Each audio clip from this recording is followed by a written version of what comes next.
नमस्कार मित्रांनो, या टाकीत OWDC आहे, या टाकीत NWDC आहे.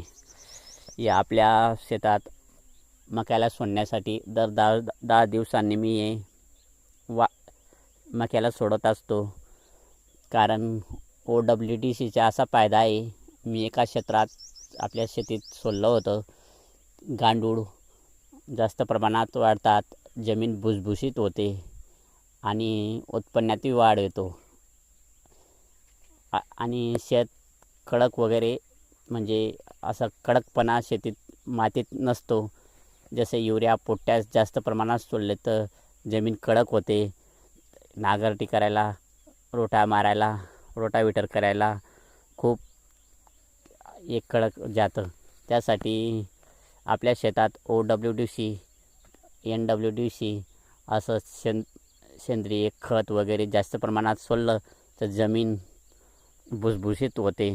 त्यासाठी आपण सेंद्रिय शेती करावी, सेंद्रिय खत द्यावं किंवा OWDC द्यावं, ही आपल्या शेतकरी बांधवांना नम्र विनंती.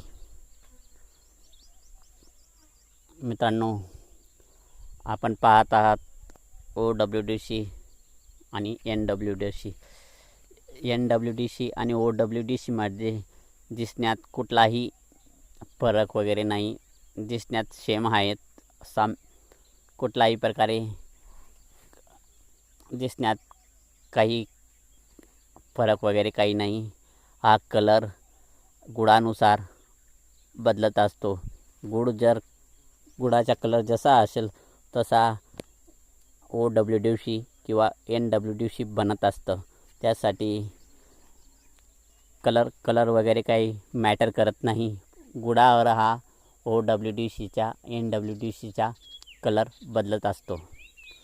चला मित्रांनो, आपण तुमच्यावर अपेक्षा आहे की तुम्हीही तुमच्या शेतात OWDC, NWDC सोडतील. आपला मित्र